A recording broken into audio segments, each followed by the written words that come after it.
guys, welcome back to the channel, and today we're going to be reacting to Top 10 best less touristy cities you should visit in Italy 2025.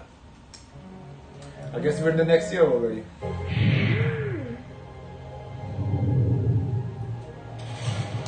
Palermo. Number 1. Palermo. It can be described as exotic, chaotic, sultry, and vibrant. Palermo is Sicily's capital and its largest city. From its famous street markets laden with aromatic spices to its grand churches and opulent palaces, it's a very energetic and unique place. You have the wonderful cathedral and the most... His voice and the music choice makes it sound so sad. Like very, should be a little more like happy. Important architectural monuments in Sicily. Built in 1184 by the Normans as a reconverted Christian church on the site of a Muslim mosque. Other highlights are the neoclassical Teatro Massimo, which is Italy's largest opera house, and among the most renowned, especially when you look at the Scala in Milan.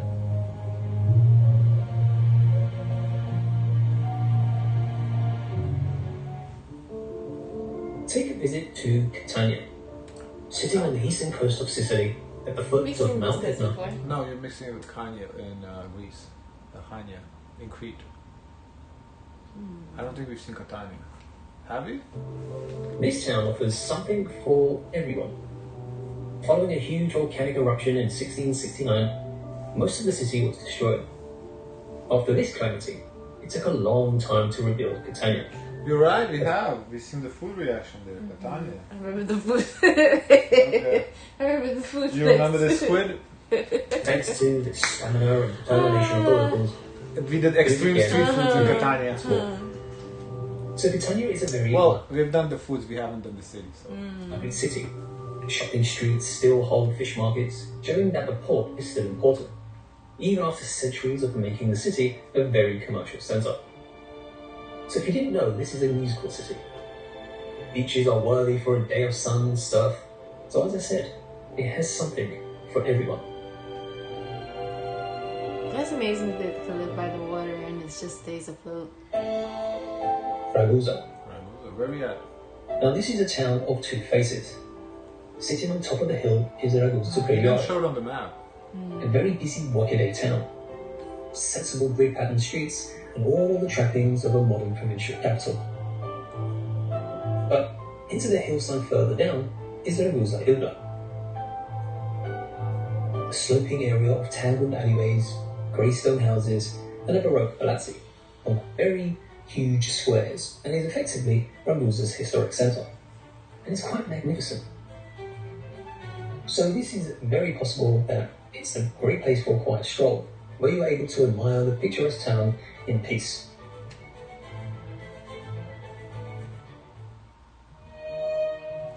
Turin. At the foot of the Italian Alps, in the northwestern corner of Italy, and only a short train ride away from Milan, stands a very interesting city, Torino. While less globally renowned than Rome or Florence, the city boasts a very rich history, especially being the birthplace of Italy's first cinema, and home to iconic brands such First as cinema? Fiat, and even that disgusting mess from the 1964 invention Matera by the Italian company Ferrara. Oh, that's where Nutella was founded. Okay.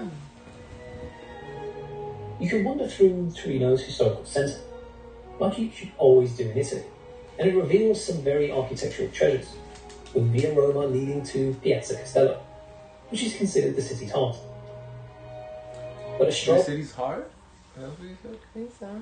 Oh, this is a British accent. to Piazza Vittorio Veneto, and a visit to Gran Madre di Dio, one of Torino's most significant Catholic churches.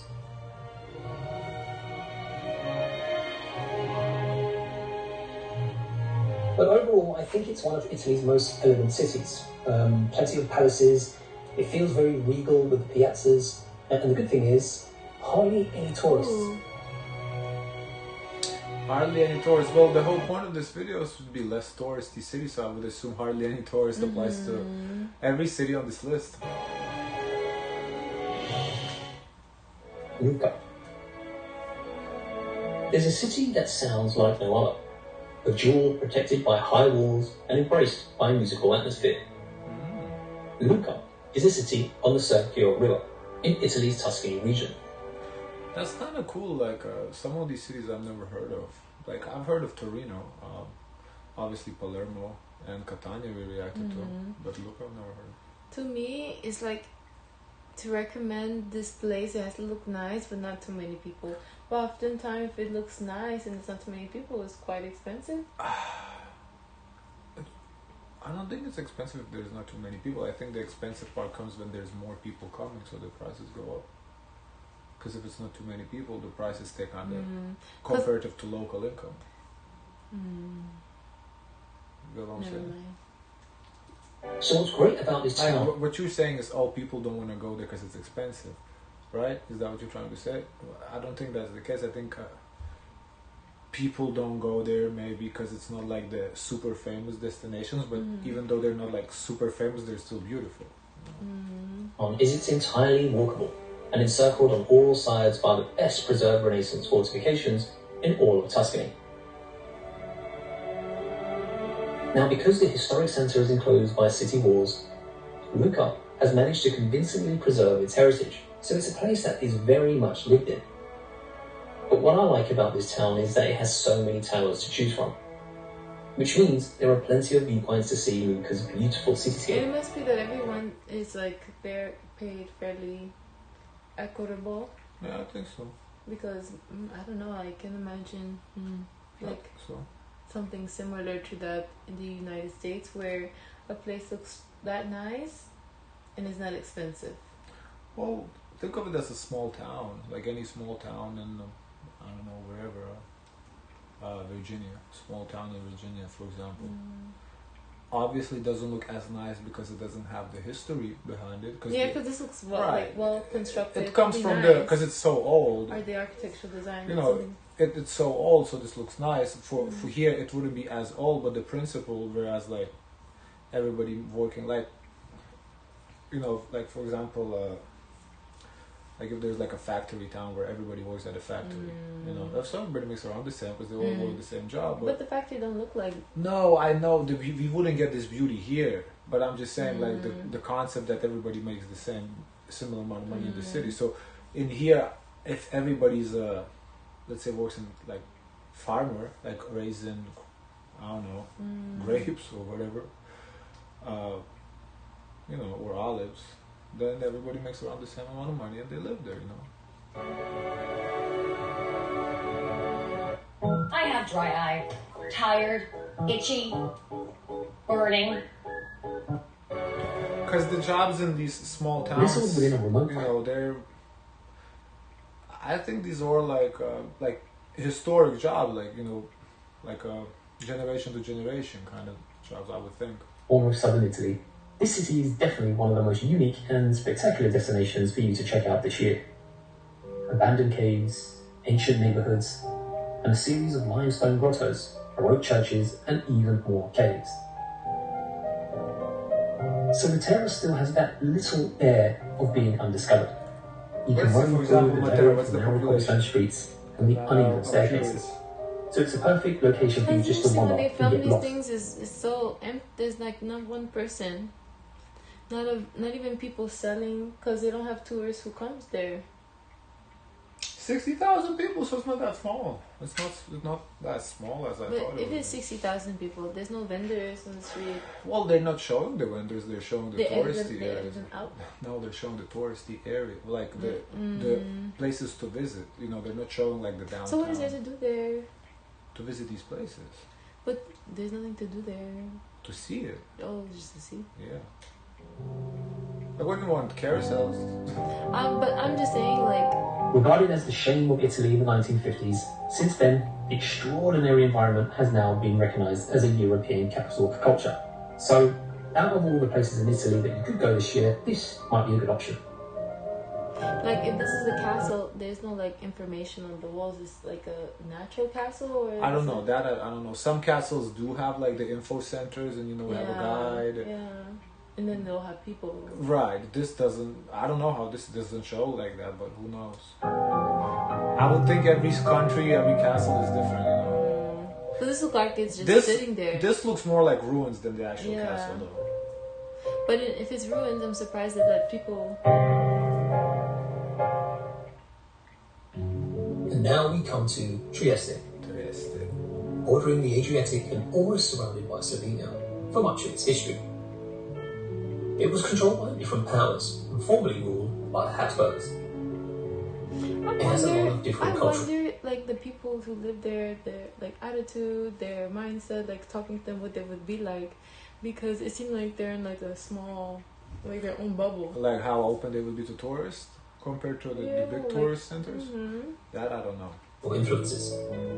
There's even a little bit of Vienna about the beautiful cafes that you will see, as the coffee bean folks is hugely important to Italy's because we didn't see a restaurant in the other places. And there are plenty of beautiful Viennese. Well, also you have to keep in mind that the person who makes this list, he has to find a video on YouTube, so he just takes the videos that are available, you know, and crops them. Coffee houses, which I think it's not like the person doesn't actually travel to these places to film. You have to take advantage of. And one you should check out is Cafe Domicilio. It's a very elegant spot. Like basically how these videos are done, I'm pretty sure they find an article, somebody has written an article, they find an article and they just basically convert that text to speech and they find corresponding images to put it here, corresponding videos. Just to sit back and relax and enjoy the atmosphere.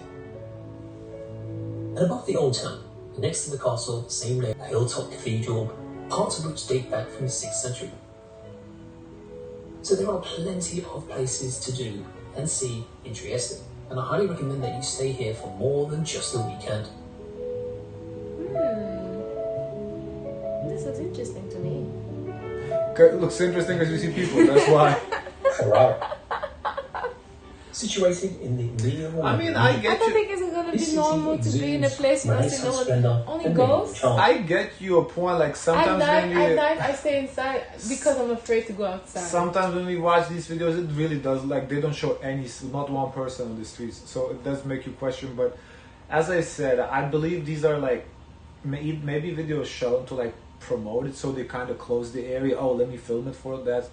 But sometimes it does look really dead though. Like it looks like nobody's. There's no life. Where's life? Well, here you see a little stores. And it's filled with elegant palaces and grand squares. There you go. You see people. Piazza Trento serves as a vibrant heart of Ferrara. You know, that typical Italian feel. I mean, he had to show people because he said vibrant. If he said vibrant, then there would not be a single person. This is not the real. This is AI. Cafes and bustling this is not the person. I think it's AI. I don't think it's a real person. So the highlights here are to explore the magnificent Castello Ostense.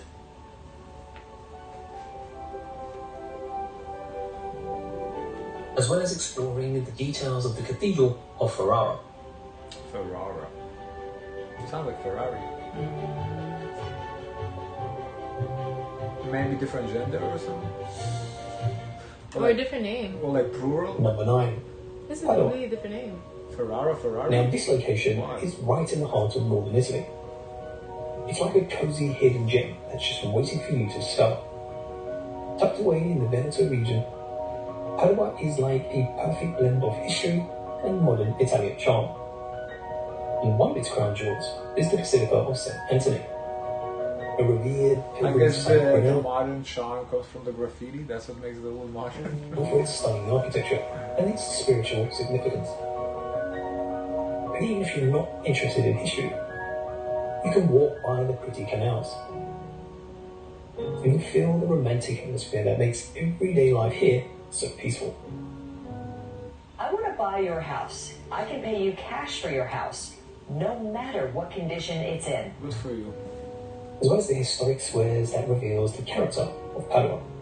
So for me, it's got that laid-back kind of environment. And with only 30 minutes away from Venice, I think it's a breathtaking place to visit, far away from the hustle and bustle.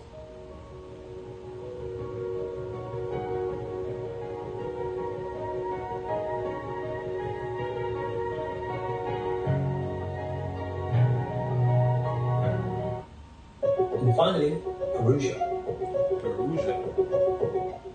Now this city is located in the heart of the Umbria region. The name is familiar. And it sits atop a series of hills. offering stunning views of the surrounding countryside. Known for its well-preserved medieval architecture and very rich history. I think from learning, watching these videos, I like touristy places. It's surrounded by picturesque landscapes, so Perugia boasts some real ancient Etruscan ruins, This one's impressive not so Renaissance bad. palaces. It's So it's probably quite the a less beautiful city. touristy, but there's still people. The highlight is its Duomo, a magnificent cathedral showcasing the city's centuries-old heritage. But beyond all the historical charm, Perugia has a very vibrant energy about it. And this is where you're able to try some of the local Umbrian cuisine. What is Umbrian cuisine? Eggplant. Eggplant? I think so. Why And there say you have that? it, folks. That was Why do you say eggplant? You know that or you Isn't it- guessing? as in, Umbria is a region, I believe. oh, I thought it was the aubergine. No. No, I think Umbria is the region that the city is in. Oh, okay.